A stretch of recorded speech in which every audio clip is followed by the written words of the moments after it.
ಕರುನಾಡು tailors ನೆರವು ನಿಧಿ ಸಮಿತಿ ವತಿಯಿಂದ ಮೊದಲನೇ ವಾರ್ಷಿಕೋತ್ಸವ, ಕ್ಯಾಲೆಂಡರ್ ಹಾಗೂ ಐಡಿ ಕಾರ್ಡ್ ವಿತರಣೆ ಜೊತೆಗೆ ಸಾರ್ವಜನಿಕರಿಗೆ ಆರೋಗ್ಯ ಉಚಿತ ತಪಾಸಣಾ ಮತ್ತು ರಕ್ತದಾನ ಶಿಬಿರ ನಡೆಯಿತು. ಪಟ್ಟಣದ ಶ್ರಾವಣ ಕಲ್ಯಾಣ ಮಂಟಪದಲ್ಲಿ ಆಯೋಜಿಸಲಾಗಿದ್ದ ಕಾರ್ಯಕ್ರಮದ ಉದ್ಘಾಟನೆಯನ್ನು ಜಿಲ್ಲಾ ಪಂಚಾಯಿತಿ ಮಾಜಿ ಸದಸ್ಯ ಚಿಕ್ಕರಂಗನಾಯಕ ಸೇರಿದಂತೆ ವೇದಿಕೆ ಮೇಲಿನ ಗಣ್ಯರು ದೀಪ ಬೆಳಗಿಸುವ ಮೂಲಕ ನೆರವೇರಿಸಿದರು.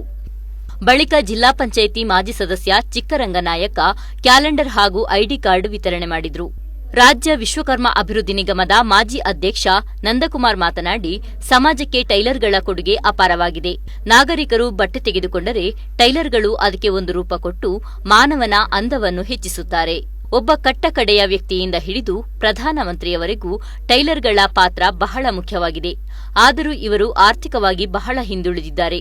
ಸರ್ಕಾರದ ಯಾವುದೇ ಅನುದಾನವಿಲ್ಲದೆ ಇಂತಹ ಜನಪರ ಕಾರ್ಯಕ್ರಮಗಳನ್ನು ಹಮ್ಮಿಕೊಂಡಿರುವುದು ನಿಜಕ್ಕೂ ಶ್ಲಾಘನೀಯ ಎಂದು ಮೆಚ್ಚುಗೆ ವ್ಯಕ್ತಪಡಿಸಿದರು.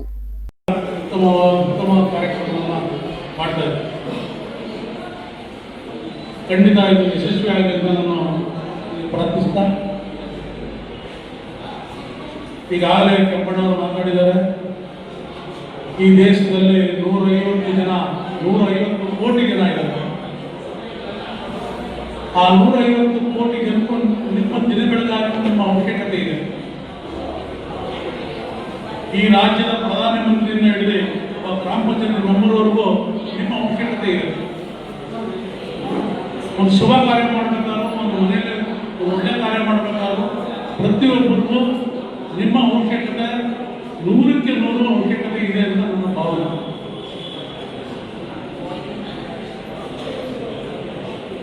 $150 ಕೋಟಿ ಜನಕ್ಕೆ ಅವಶ್ಯಕತೆ ಇರತಕ್ಕಂಥ ನಿಮ್ಮ ಟೈಲರ್ ಕತೆ ನಾವು ನೋಡ್ತಾ ಇದ್ದೀವಿ. ಏನಾಗಿದೆ ಅವರು ಬೆಳಿಗ್ಗೆಯಿಂದ ಸಂಜೆ ಗಂಟೆ ಕೂತ್ಕೊಂಡು ಒಂದು ರೂಮ್ ಒಳಗಡೆ ಕೂತ್ಕೊಂಡು ಬರೀತಾರೆ. ಅವರ ಆರೋಗ್ಯನ ಲೆಕ್ಕ ಇದ್ದರೆ, ಯಾಕಂದ್ರೆ ಅವರ ಜೀವನ ಮನೆ ಜೀವನ ನಡೀಬೇಕಾಗ್ತದೆ. ನೋಡ್ತಾ ಇದ್ದೀವಿ. ಬೆಳಿಗ್ಗೆ 8 ಗಂಟೆ ಹೋದ್ರೆ ಸಂಜೆ 7 ಗಂಟೆ, 8 ಗಂಟೆ, ರಾತ್ರಿ 10 ಗಂಟೆ ಗಂಟೆನೂ ಮಾಡತಕ್ಕಂಥ ಟೈಲರ್ಗಳು ನೋಡಿದ್ದೀವಿ. ಇಂಟರ್ವ್ಯೂ ಕೊಡಲಿಲ್ಲ ಅಂದ್ರೆ ಗ್ರಾಹಕರು ಬೇರೆ ಬೇರೆ ರೀತಿಯಲ್ಲಿ ಮಾತಾಡ್ತಾರೆ. ಮತ್ತೆ ಆ ಗ್ರಾಹಕರು ಮುಂದಿನ ದಿನ ಅವ್ರಿಗೆ ಕೊಡಕ್ಕೆ ಹೋಗ್ತಾರೆ. ಅದರಿಂದ ಆ ಟೈಮ್ಗೋಸ್ಕರ ಕೊಟ್ಟು ಅವ್ರಿಗೆ ಫೋನ್ ಮಾಡ್ತಾರೆ, ನಿಮ್ದು ಬಟ್ಟೆ ರೆಡಿ ಆಗಿದೆ ಬಂದು ತಗೊಂಡೋಗಿ ಅಂತ. ಹಾಗಾಗಿ ನಾನು ನೋಡಿದ್ದೀನಿ ಈ ಟೈಲರ್ ಕಷ್ಟ ಸುಖಗಳಲ್ಲಿ ನೋಡಿದ್ದೀನಿ, ಹತ್ತಿರದಿಂದ ನೋಡಿದ್ದೀನಿ. ಅದರಿಂದ ನನಗೆ ಆಶ್ಚರ್ಯ ಆಗುತ್ತೆ. ನೋಟಿಷನ್ ತಗೊಂಡ್ರು, ನೀವು ಬರಲೇಬೇಕು ಅಂತಂದ್ರು. ಏನಪ್ಪ ನಿಮ್ಮ ಕಾರ್ಯಕ್ರಮ? ಟೈಲರ್ ಕರುನಾಡು ಅಸೋಸಿಯೇಷನ್ ಟೈಲರ್ ಸಂಘ ಮಾಡಿದ್ದೀವಿ. ಉದ್ದೇಶ ಏನು? ಅವ್ರ ಉದ್ದೇಶಗಳು ನೋಡಿದ್ರೆ ನಿಜವಾಗ್ಲೂ ಒಂದ್ ಕಡೆ ಸಂತೋಷ ಆಗ್ತದೆ, ಒಂದ್ ಕಡೆ ದುಃಖ ಆಗ್ತದೆ. ಈ ಕಷ್ಟದಲ್ಲೂ ದುಃಖ ಯಾಕಾಗ್ತದೆ ಅಂದ್ರೆ, ಈ ಕಷ್ಟದಲ್ಲೂ ಇಂಥ ಕಾರ್ಯಕ್ರಮಗಳು ಮಾಡ್ತಾ ಇದ್ದಾರಲ್ಲ ಟೈಲರ್ಗಳು. ಈ ಕಷ್ಟದಲ್ಲೂ ಈ ದುಃಖದಲ್ಲೂ ಅವರ ಮನೆಯ ಚಿಂತನೆಗಳು ಹುಟ್ಟಿ ಇಂಥ ಒಳ್ಳೆ ಕಾರ್ಯಕ್ರಮಗಳು ಕೊಡ್ತಾ ಇದ್ದಾರೆ ಟೈಲರ್ ಅಸೋಸಿಯೇಷನ್. ಇದೆಂಥ ಕಾರ್ಯಕ್ರಮ! ನಾನು ನಿಜವಾಗ್ಲೂ ಈ ಕಾರ್ಯಕ್ರಮಕ್ಕೆ ಇವತ್ತು ಬರಕ್ಕಾಗ್ತಿದ್ದಿಲ್ಲ. ನಾನು ಆಗಲೇ ಬೆಲ್ಟ್ ಡ್ರಾ ಮಾಡಿಕೊಂಡು ಅಪಾಯಿಂಟ್ಮೆಂಟ್ ತಗೊಂಡಿದ್ದೀನಿ. ಆದರೂ ಬರಲೇಬೇಕು ಈ ಕಾರ್ಯಕ್ರಮಕ್ಕೆ, ಇದು ನನ್ನ ಕಾರ್ಯಕ್ರಮ ಅಂತ ಹೇಳಿ ನಾನು ಬಂದಿದ್ದೀನಿ. ಅದರಿಂದ ಅನೇಕ ವಿಚಾರ ಸಮಯ ಅಭಾವವಾಗಿದೆ. ಇದೇ ಸಂದರ್ಭ ಸಂಘದ ವತಿಯಿಂದ ನೂತನ ವರ್ಷದ ಕ್ಯಾಲೆಂಡರ್ ಬಿಡುಗಡೆ ಮಾಡಿದ ವೇದಿಕೆ ಮೇಲಿನ ಗಣ್ಯರನ್ನು ಸನ್ಮಾನಿಸಿ ಗೌರವಿಸಲಾಯಿತು. ಅಲ್ಲದೆ ಮೈಸೂರಿನ ಪ್ರಸಿದ್ಧ ನಾರಾಯಣ ಹೃದಯಾಲಯ ಆಸ್ಪತ್ರೆಯ ನುರಿತ ವೈದ್ಯರಿಂದ ಆರೋಗ್ಯ ತಪಾಸಣೆ ನಡೆಸಿ ಸೂಕ್ತ ಸಲಹೆ ಸೂಚನೆ ನೀಡಲಾಯಿತು. ಕಾರ್ಯಕ್ರಮದಲ್ಲಿ ರಕ್ತದಾನ ಶಿಬಿರವನ್ನು ಹಮ್ಮಿಕೊಳ್ಳಲಾಗಿದ್ದು, ಹಲವು ಯುವಕರು ಸ್ವಯಂ ಪ್ರೇರಿತರಾಗಿ ರಕ್ತದಾನ ಮಾಡಿ ಇತರರಿಗೆ ಮಾದರಿಯಾದರು. ಕಾರ್ಯಕ್ರಮದಲ್ಲಿ ಜಿಲ್ಲಾ ಪಂಚಾಯಿತಿ ಮಾಜಿ ಸದಸ್ಯ ಕೆಂಪಣ್ಣ, ರಾಜ್ಯಾಧ್ಯಕ್ಷ ಚನ್ನನಾಯಕ, ಚಾಮರಾಜನಗರ ಜಿಲ್ಲಾ ಕರವೇ ಅಧ್ಯಕ್ಷ ಮೋಹನ್ ಕುಮಾರ್, ವಾಲ್ಮೀಕಿ ನಾಯಕ ಸೇನಾ ಸಮಿತಿ ರಾಜ್ಯಾಧ್ಯಕ್ಷ ಪ್ರಕಾಶ್ ನಾಯಕ, ತಾಲೂಕು ಸಮಿತಿ ಗೌರವಾಧ್ಯಕ್ಷ ಶಿವಕುಮಾರ್, ಅಧ್ಯಕ್ಷ ಸಿದ್ದರಾಜು, ಪ್ರಧಾನ ಕಾರ್ಯದರ್ಶಿ ಮಹಾದೇವ್, ಖಜಾಂಚಿ ಮಂಜುನಾಥ್ ಸೇರಿದಂತೆ ಸಂಘದ ಪದಾಧಿಕಾರಿಗಳು ಹಾಗೂ ಮತ್ತಿತರರು ಉಪಸ್ಥಿತರಿದ್ದರು. ಹೊಸ ಉಳಿಸಿದ ಏನು ಇಂದಿನ ನಡೆದಿರ್ತಕ್ಕಂಥ ನಮ್ಮ ಕಹಿ ಘಟನೆಗಳನ್ನು ಮರೆತ ಬರ್ತಕ್ಕಂಥ ಈ ಹೊಸ ವರ್ಷದಲ್ಲಿ ನಿಮ್ಗೆಲ್ಲರಿಗೂ ಕೂಡ ಒಳ್ಳೆ ಕನಸು ಶಾಂತಿ ನೆಮ್ಮದಿಗಳನ್ನ ಕೊಡಲಿ ಅಂತ, ಹಾಗೆ ಜೊತೆಗೆ ಇವತ್ತು ಆರೋಗ್ಯಕ ಶಿಬಿರವನ್ನು ಕೂಡ ಮಾಡಿದ್ದೀರಿ. ಕೆಲವು ಸಂಘ ಸಂಸ್ಥೆಗಳು ಮನರಂಜನೆ ಕಾರ್ಯಕ್ರಮ, ಕೆಲವು ಆಟೋಟ ಸ್ಪರ್ಧೆಗಳು, ಬೇರೆ ಬೇರೆ ಕಾರ್ಯಕ್ರಮಗಳನ್ನು ಮಾಡ್ತಾರೆ. ಆದರೆ ನಿಮ್ಮ ಸಂಘದವರು ಸತ್ಕಾರ್ಯಗಳನ್ನು ಮಾಡಿದ್ದಾರೆ, ಹೆಚ್ಕೋಬೇಕು. ಇವತ್ತು ಎಲ್ಲರಿಗೂ ಮುಖ್ಯವಾಗಿ ಬೇಕಾದ ಆರೋಗ್ಯ ಶಿಬಿರ ಇಟ್ಟಿದ್ದಲ್ಲ, ಅದು ಬಹಳ ಮುಖ್ಯವಾದ ಕೆಲಸ. ಅದರಿಂದ ಮನುಷ್ಯ ಇವತ್ತು ಎಲ್ಲೋದ್ರಲ್ಲಿ ಎಲ್ಲರೂ ಸಂಪಾದನೆ ಮಾಡಬಹುದು. ನಾವು ಆರೋಗ್ಯ ಬೇಕಂದ್ರೆ ಏನು ಪ್ರಯೋಜನ ಇಲ್ಲ ಅಂತ, ಅದಕ್ಕೆ ನೆರವಾದಂಥ ದೃಷ್ಟಿಯಲ್ಲಿ ಇವತ್ತು ಈ ಕಾರ್ಯಕ್ರಮ ಮಾಡ್ತಕ್ಕಂಥದ್ದು ನಮ್ಮ ನಿಮ್ಮೆಲ್ಲರೂ ಕೂಡ ಸಂತರಿಸ್ತಕ್ಕಂಥ ವಿಚಾರ. ಅಷ್ಟೇ ಅಲ್ಲ, ನಾನು ನೋಡಿದೆ ನೀವೆಲ್ಲ ಯಾವುದೇ ಸರ್ಕಾರದ ಅನುದಾನನ ಪಡೆದೇನೆ ಇವತ್ತು ನಿಮ್ಮ ಸಂಘದವರು ಎಲ್ಲ ಸದಸ್ಯರು ಕೂಡ 15 ಜನಕ್ಕೆ ಆರ್ಥಿಕ ನೆರವುಗಳನ್ನು ಕೊಟ್ಟಿರೋದು ನಾನು ಇಲ್ಲಿ ಉಲ್ಲೇಖಿಸಿರೋದಕ್ಕೆ ನೋಡ್ತಕ್ಕಂಥ ಸಂತೋಷದ ವಿಚಾರ. ಅದರ ಜೊತೆಗೆ ನೀವು ಸರ್ಕಾರದಿಂದ ಬರ್ತಕ್ಕಂಥ ಸೌಲಭ್ಯಗಳು ಕೂಡ ಪಡ್ಕೋಬೇಕು. ಹಲವಾರು ಸೌಲಭ್ಯಗಳು ಸರ್ಕಾರದಿಂದ ಟೈಲರಿಂಗ್ ಉಚಿತ ಕೊಡ್ತಾರೆ, ತರಬೇತಿಗಳಿರ್ತದೆ, ಜಿಲ್ಲಾ ಪಂಚಾಯತಿ, ತಾಲೂಕು ಪಂಚಾಯತಿ ಮತ್ತು ಸರ್ಕಾರದಿಂದ ಉಚಿತ ಕೊಡ್ತಾರೆ, ಅದನ್ನು ನೆರವುಗಳನ್ನು ಕೊಡ್ತಾರೆ.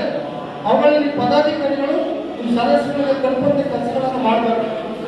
ಹಲವಾರು ಯೋಜನೆಗಳು ಕೇಂದ್ರ ಮತ್ತು ರಾಜ್ಯ ಸರ್ಕಾರಗಳು ಇಂಥ ಒಳ್ಳೆ ಕೆಲಸ ಮಾಡೋರಿಗೆ ಜನಪ್ರತಿನಿಧಿಗಳು ಹೆಚ್ಚಿನ ಸಹಕಾರ ನೀಡಬೇಕು. ಇಲ್ಲಿ ಕೆಲವರು ಬಂದೇ ಇರಲ್ಲ. ಹಾಗೆಯೇ ಸಮಾಜದಲ್ಲಿ ಹೇಗೆ ಅಂದರೆ ಒಳ್ಳೆಯದಕ್ಕೆ ಸಹಕಾರ ಕಡಿಮೆ, ಆಡಂಬರಕ್ಕೆ ಸಹಕಾರ ಹೆಚ್ಚು. ಇದು ಸ್ಥಿತಿ ಸಹಜ. ಆದರೆ ನಿಮ್ಮಲ್ಲಿ ಉತ್ಸಾಹ ಇದೆ, ಮಾಡಬೇಕು ಅನ್ನೋ ಜನ ಹಂಬಲ ಇದೆ, ಅದನ್ನು ಮೆಚ್ಕೋಬೇಕು. ಅದರಿಂದ ನೀವುಗಳು ಯಾರು ಕೈಲಾಸಗಳು ನಾವು ನಿಮ್ಮಿಂದಲೇ ಸಮಾಜದಲ್ಲಿ ಯಾವುದೇ ಒಂದು ವ್ಯಕ್ತಿ ಕೈಲಾಸ ನಾವು ಎಷ್ಟೇ ಒಂದು ಕೋಟಿಗಳನ್ನ ಕೊಟ್ಟು ನೀವು ಸೂಟ್ ತಗೋಬಹುದು. ಅದಕ್ಕೆ ರೂಪ ಕೊಡೋದು ಯಾರು? ನೀವೇನೆ. ಅದಕ್ಕೆ ಬೆಲೆ ಬರೋದು ನೀವು ರೂಪ ಕೊಟ್ಟಾಗ ಮಾತ್ರ. ಇಲ್ಲ ನಾವು ಬಟ್ಟೆಗೆ ಬಿದ್ದಿರ್ತಾರೆ ಪೀಸಾಗಿ.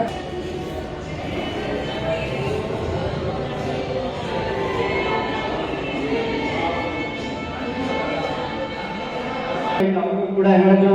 ಹಾಗೆ ಸಿದ್ದರಾಮಯ್ಯರು ಅವ್ರನ್ನು ಭೇಟಿ ಮಾಡಿದ್ವಿ. ಅವರು ಕೂಡ ನಮ್ಮ ಸಹಕಾರ ಅಲ್ಲ ಅಂತ ಹೇಳಿ ಅವರು ಕೂಡ ನಮ್ಮ ಬೆನ್ನಿಂದ ನಿಂತು ಈ ಒಂದು ಆಪರೇಷನ್ ಮಾಡಿಸಬೇಕಲ್ಲ, ಯಾಕೆ ಇದುವರೆಗೂ ಮಾಡಿಲ್ಲ, ತೋರಿಸಿಲ್ಲ? ಹಾ, ಕನ್ನಡಕ ಕೊಟ್ರೆ ಸುಮಾರು ಒಂದು 3 ತಿಂಗಳು 6 ತಿಂಗಳು ಬರುತ್ತೆ.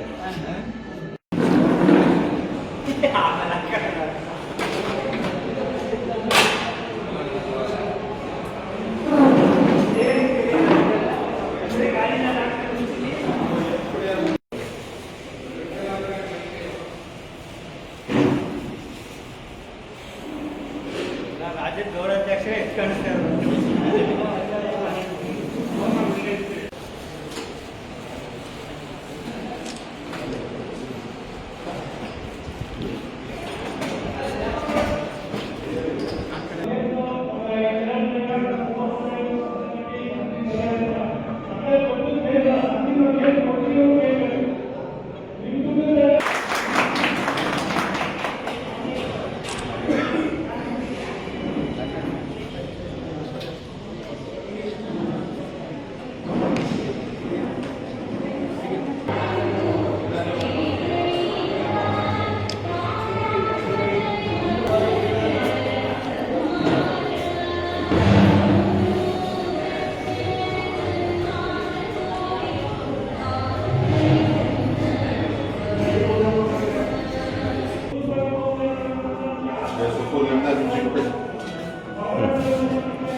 ಟಿವಿ1 ನ್ಯೂಸ್ ಮೋಹನ್ ನಂಜನಗೂಡು.